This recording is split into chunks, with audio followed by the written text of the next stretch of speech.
Sakau. Di mana sakau? Siapa sakau? Ini kisah tentang tamu haji. Ada orang tidak suka istilah sakau. Saya nak ulang di Melaka. Memang ada sakau dalam tamu haji.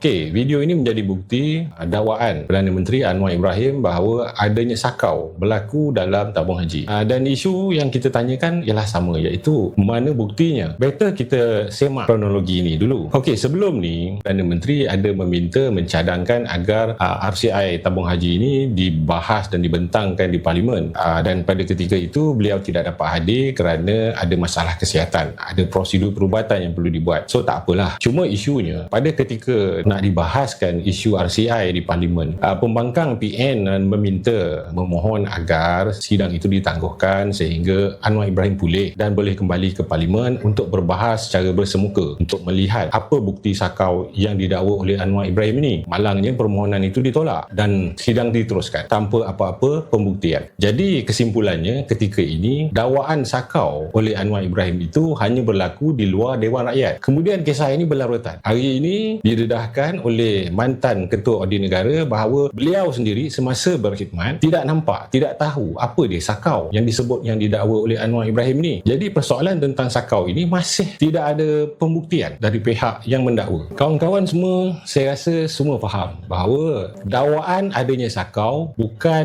bukti. Itu hanya dakwaan. Kalau kita ceramah, kita sebut, kita kata ada berlaku sakau, ada berlaku rasuah, itu bukan bukti. Itu hanya dakwaan, dan dakwaan itu perlu dibuktikan sama ada ke mahkamah atau dalam Dewan Rakyat supaya semua orang jelas. Kerana apa? Saya percaya semua rakyat Malaysia akan lebih gembira sekiranya dakwaan itu dibuktikan dan mereka yang bersalah, yang menyakau ini dapat dibawa ke muka pengadilan. Itu yang kita mahukan. Rakyat tidak perlu diulang mendengar ceramah ada sakau, ada sakau, ada sakau. Rakyat mahu lihat bukti. Itulah demokrasi. Itulah kebenaran. Dalam politik, kita tidak boleh menjaja semua dakwaan. Dakwaan sekadar untuk mencipta persepsi ke atas sesuatu pihak. Yang perlu ialah setiap dakwaan kita perlu dibuktikan. Jadi dalam teori MBI kali ini sangat mudah. Setiap dakwaan bukanlah bukti. Bukan diulang-ulang dalam cakap dan ceramah di merata-rata tempat. Rakyat mahukan bukti, rakyat mahukan penjelasan. Itu yang paling penting.